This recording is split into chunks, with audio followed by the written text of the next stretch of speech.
औज़ुबिल्लाहिमिनश्शैतानिर्रजीम बिस्मिल्लाहिर्रहमानिर्रहीम। मोहतरम नाज़रीन, अस्सलाम वालेकुम रहमतुल्लाहि व बरकातुहू कहती हूँ। मैं उम्मीद करती हूँ आप सब खैरियत से होंगे, अल्लाह ताला के हिफ्ज़ व ईमान में होंगे।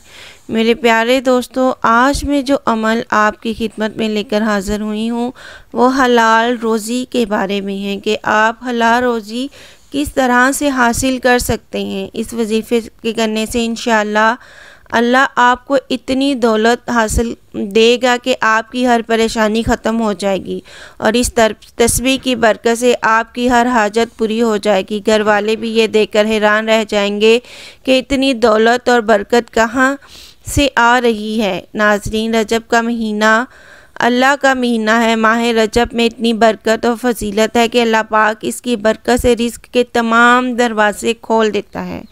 नाज़रीन, मेरे अल्लाह का एक मकसद मुक़द्दस महीना है। रजब हुर्मत वाला महीना है। अल्लाह वालों, मग़फ़िरत कर लो, अल्लाह के सामने तौबा कर लो। मेरा रब इस इंसान के सारे गुनाहों को माफ़ फरमा देगा। अगर ज़मीन से लेकर आसमान के दरमियान कितना फ़ासला है, अगर आपने गुनाह किए हुए हैं तब भी मेरा अल्लाह पाक आपको माफ़ कर देगा। मेरा रब गफूर रहीम है। मेरा रब फरमाता है कि जिस इंसान की ज़िंदगी के अंदर रजब का महीना आए वो मुझसे बख्शिश ना मांगे और वो अपने गुनाहों को ना बख्शवाए, वो हलाक हो जाए। देखो, मेरे अल्लाह ने सेल लगा दी है। खुशकिस्मत वो इंसान है जो अल्लाह से माफ़ी मांग कर अपने गुनाहों का मदावा कर लेगा, इनकी बख्शिश करवा लेगा, अल्लाह से रिज़्क हासिल कर लेगा, अल्लाह ताला के सामने झुक कर गिड़गिड़ा कर अल्लाह से माफ़ी मांग लेगा। तो कुछ बदनसीब लोग ऐसे भी हैं जिनकी ज़िंदगी के अंदर मेरे रब ने ये मुक़द्दस महीना दिया है, वो अभी तक अपनी बख्शिश नहीं करवा सके। एक बात ज़िंदगी में हमेशा याद रखे, दुआ हमेशा इस वक्त कबूल होती है जब इंसान हलाल रिज़्क कमाता है और हलाल रिज़्क खाता है। बंदा मोमिन की शान ये है कि वो तंगी और फराखी हर हाल में दस्ते दुआ दराज कैसे रखता है और अपने कमज़ोरी के मुकाबले में मालिक दो जहां की कुव्वत और अपनी माफ़ी मांगने के मुकाबले में अपने रब के ख़जानों और इसकी अता पर नज़र रखता है। रब को बंदे के फैले हुए हाथ ही मतलूब है, इसीलिए दुआ ना मांगने को तकब्बुर से ताबीर किया गया है।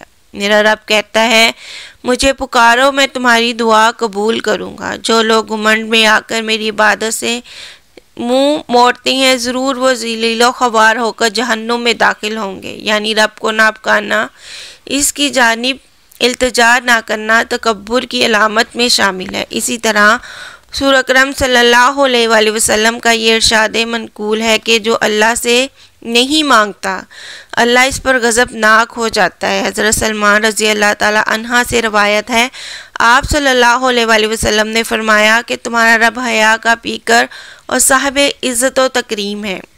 इसे इस बात से हया आती है कि बंदे के उठे हुए हाथों को खाली हाथ लुटा दे। ना सिर्फ ये कि वो खाली हाथ लुटाते हुए शर्माता है, बल्कि वो खुद बुलाता है और चाहता है कि हम इससे मांगे और सिर्फ इसी के आगे सवाल करें। वो कुरान में जगह जगह हमें पुकारता है कि आओ अपने गुनाहों की माफ़ी मांगो, मुझसे इस्तग़फ़ार तलब करो।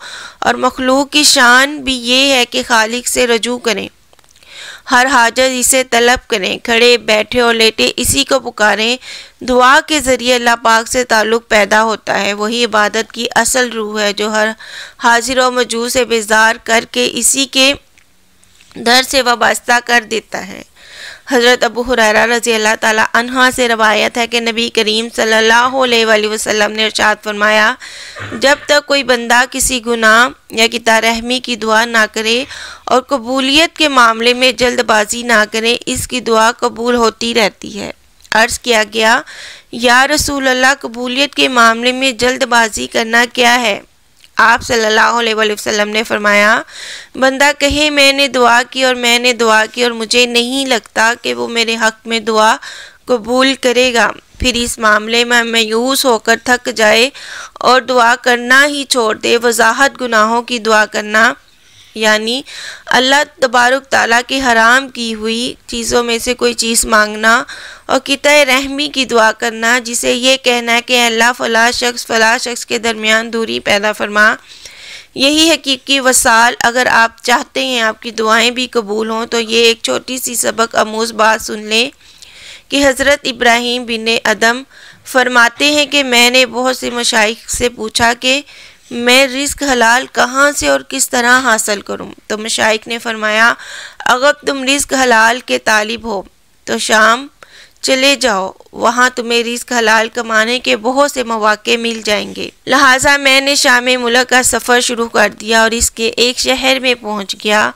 वहाँ मैं काफ़ी दिन रहा और लोगों से मालूम करता रहा कि मैं कौन सा काम करूँ जिससे मुझे हलाल रिस्क हासिल हो जाए, लेकिन कोई भी मेरी सही रहनुमाई नहीं कर सकता था। आखिरकार क्या हुआ, मैंने वहाँ के मुशाहिद की खिदमत में अपना मसला पेश किया तो उन्होंने फरमाया, अगर तुम रिस्क हलाल के तालिब हो तो शहर तरसूस में चले जाओ, वहाँ तुम्हें रिस्क हलाल मैसर हो जाएगा। चुनाचा मैं तरसूस शहर में पहुँच गया और वहाँ रिस्क हलाल की तलाश में घूमता फिरता रहा। एक दिन मैं समंदर के साहिल पर पहुँच गया। एक शख्स वहाँ मेरे पास आया और कहने लगा, मुझे अपने अंगूरों के इस बाग के लिए देखभाल करने वाले इंसान की ज़रूरत है, क्या तुम उजरत पर मेरे बाग की देखभाल कर सकते हो? तो मैंने कहा, जी हाँ, मैं तैयार हूँ।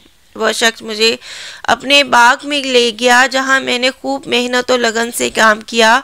मुझे इस बाग में काम करते हुए काफ़ी दिन गुजर गए। एक दिन बाग का मालिक अपने चंद दोस्तों के साथ बाग में आया और मुझे कहने लगा कि हमारे लिए बेहतरीन किस्म के मीठे अंगूर तोड़कर लाओ। मालिक के हुक्म की तकमील करते हुए मैंने टोकरी ली और एक बेल से अंगूर तोड़कर इनके सामने रख दिए। जब मालिक के सामने अंगूर का दाना खाया तो अंगूर खट्टा निकला। इसने मुझसे कहा, तुम पर अफसोस है, तुम्हें हया नहीं आती, तुम इतने दिनों से इस बाग में काम कर रहे हो और अभी तक तुम्हें खट्टे मीठे अंगूरों की पहचान नहीं हो सकी, हालांकि तुम यहाँ से अंगूर खूब खाते होगे। तो वो फरमाते हैं कि मैंने बाग के मालिक को जवाब दिया, अल्लाह की कसम, मैंने आज तक इस बाग के अंगूरों का एक दाना नहीं चखा, फिर मुझे खट्टे और मीठे अंगूरों की पहचान किस तरह हो सकती है? मुझे तो सिर्फ इस बाग की देखभाल के लिए रखा था, लिहाजा मैं सिर्फ इस बाग की देखभाल करता रहा और इस बाग के अंगूर का एक भी दाना नहीं खाया। मेरी इस बात सुनकर बाग का मालिक अपने दोस्त से मुखातिब हुआ, क्या तुम्हारी क्या राय है? तुम इस इंसान के बारे में क्या कहते हो? इससे भी अजीब बात हो सकती है, एक शख्स कितने अरसे से बाग की देखभाल कर रहा है और अपना काम इतनी ईमानदारी से करे कि कभी इसने बाग से एक भी दाना ना खाया हो। ये शख्स तो इब्राहीम बिन आदम की तरह मुत्तकी और परहेजगार मालूम होता। तो आप फरमाने लगे, मैं ही इब्राहीम बिन अदम हूँ। तो आपकी ईमानदारी के बारे में ही सुनते ही सब हैरान रह गए। इतना ईमानदार मुत्तकी परहेजगार इंसान इस बाग में इतनी ईमानदारी से काम करता रहा। नाजरीन, रिस्क हलाल हो तो ऐसा कितने बाग में रहने के बावजूद भी वहाँ से मालिक की इजाज़त के बगैर अंगूरों का एक भी दाना नहीं खाया। सुभान अल्लाह। अल्लाह पाक से दुआ है कि अल्लाह पाक हम सबको हलाल रिस्क कमाने और खाने की तौफीक अता फरमाए। हज़रत सैयदना ईसा अलैहिस्सलाम एक दफ़ा पहाड़ के करीब से गुजरे और देखा कि पहाड़ से नूर की शुआएं निकल रही हैं। आपने अल्लाह रब्बुल इज़्ज़त की बारगाह में अर्ज़ किया, इलाही पहाड़ को इजाज़त दे कि वो मेरे साथ कलाम करे। आपका इतना अर्ज़ करना था कि पहाड़ ने अर्ज़ की, ए रूहे अल्लाह, आप क्या चाहते हैं? तो आपने पूछा, ये तेरी चमक दमक कैसी है? पहाड़ ने अर्ज़ की, मेरे अंदर एक मर्द खुदा है जिसकी बरकत से यह सारी चमक दमक नज़र आ रही है। फिर आपने बारगाह रब्बुल इज़्ज़त में अर्ज़ किया, मौला इस मर्द खुदा को मेरे सामने हाजिर फरमा। तो पहाड़ फट गया और इससे एक हसीन और जमील बुज़ुर्ग ज़ाहिर हुए। इस बुज़ुर्ग ने कहा, मैं हज़रत सैयदना मूसा अलैहिस्सलाम की कौम से हूँ। मैंने अल्लाह रब्बुल इज़्ज़त से ये दुआ मांगी थी, मेरी उम्र इतनी दराज हो कि हुज़ूर अकरम सल्लल्लाहु अलैहि वसल्लम का अहद मुबारक पा सकूँ ताकि मैं भी इनकी उम्मत में दाखिल हूँ। तो इस वक्त 600 साल से मैं इस पहाड़ में मसरूफ़ इबादत हूँ। हज़रत सैयदना ईसा अलैहिस्सलाम ने अर्ज़ किया, इलाही, क्या रोए ज़मीन पर तेरे नज़दीक इस शख्स से बढ़कर कोई बुज़ुर्ग है? तो अल्लाह रब्बुल इज़्ज़त ने फरमाया, ए ईसा, उम्मत मोहम्मदिया का कोई फर्द रजब के महीने में एक दिन का रोज़ा रखेगा तो मेरे नज़दीक इस शख्स से भी ज़्यादा बुजुर्ग होगा। हदीस शरीफ के मुताबिक रजबुल मरजब अल्लाह का महीना है। यही वजह है कि अल्लाह ताला अपने महबूब सैयदुल मुरसलीन सल्लल्लाहु अलैहि वसल्लम को अपना हुस्न और रबूयत के जलवागाहों में 27 रजब की शब बुलाकर मिराज शरीफ से मुशर्रफ फरमाया। 27वीं शब में आका दो जहान अलैहिस्सलाम हज़रत उम्मे हानी रज़ी अल्लाह ताला अन्हा के मकान में वाक़या बैतुल शरीफ की दीवारों मौसूम मुस्तजार के कारकुन रुकन ईमानी के सामने में तशरीफ़ फरमाते थे और यहीं हज़रत जिब्राईल अलैहिस्सलाम 70 या 80 हज़ार मुलाइका की रफ़ाकत में हुज़ूर अकरम सल्लल्लाहु अलैहि वसल्लम की खिदमत में हाजिर हुए। इस मौके पर हज़रत जिब्राईल अलैहिस्सलाम और हज़रत मिकाईल अलैहिस्सलाम की ज़िम्मे अल्लाह ताला ने ये काम सौंपे कि मेरे महबूब को बुराक पर सवार करा के ए जिब्राईल इस्लाम तुम्हारे ज़िम्मे रकाब था थामना, ए मिकाईल तुम्हारे ज़िम्मे लगाम थामना है। सही सुन्नतुल मुसफ़रीन अमाम मुखरदीन राज़ी रहमतुल्लाह अलैहिस्सलाम ने लिखा है कि हज़रत जिब्राईल अलैहिस्सलाम का बुराक की रकाब थामने का अमल फरिश्तों के सजदा करने से भी अफजल है। अपने अमल की तरफ बढ़ते हुए आपको बताते चलें, ये तस्बीह आपने आज के दिन पढ़नी है। जो आपको बताने जा रही हूँ, आज के दिन आपने ये तस्बीह पढ़ना शुरू कर देनी है। जो लोग अपनी किस्मत पर होते हैं, अपने मुकद्दर पर होते हैं, हमारे पास पैसा नहीं, दौलत नहीं, रिस्क नहीं, तो वो लोग ये अमल लाजमी कर लें। अगर ये अमल ना किया तो सारी ज़िंदगी अपनी किस्मत पर रोते रहेंगे, फिर ना कहना हमें बताया नहीं। इसलिए आपसे गुजारिश है, अल्लाह पाक के दो इसमें मुबारक नाम है वो किस तरह से आपने लोगों ने पढ़ने हैं कि दिन में या रात में किसी भी वक़्त जब आप फारिग हों तो अल्लाह पाक के दो इसमें मुबारक इस तरह पढ़ें।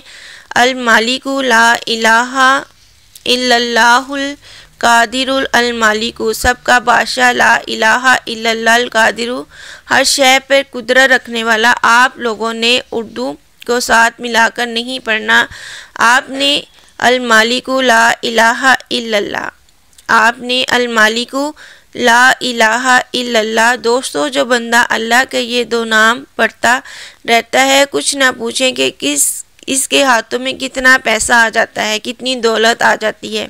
इस अमल का फ़ायदा इस वक्त ही होगा जब आप इसे पढ़ना शुरू कर देंगे। दोस्तों, आप इसको पढ़ें, इंशाअल्लाह इसके पढ़ने से आप देखिएगा किस तरह आपको दौलत ही दौलत मिलना शुरू हो जाएगी। नाज़रीन, आपने इस अमल को करने के बाद अल्लाह पाक से दुआ करनी है। अल्लाह पाक आपको जोलियाँ भर भर कर अता फरमाएगा। अल्लाह पाक के आगे हाथ फैलाए रोएं, इल्तिजाएं करें, गिड़गिड़ाएं, अल्लाह पाक से अपने गुनाहों की माफ़ी मांगे। इंशाअल्लाह अल्लाह पाक आपकी दुआ को ज़रूर सुनेगा।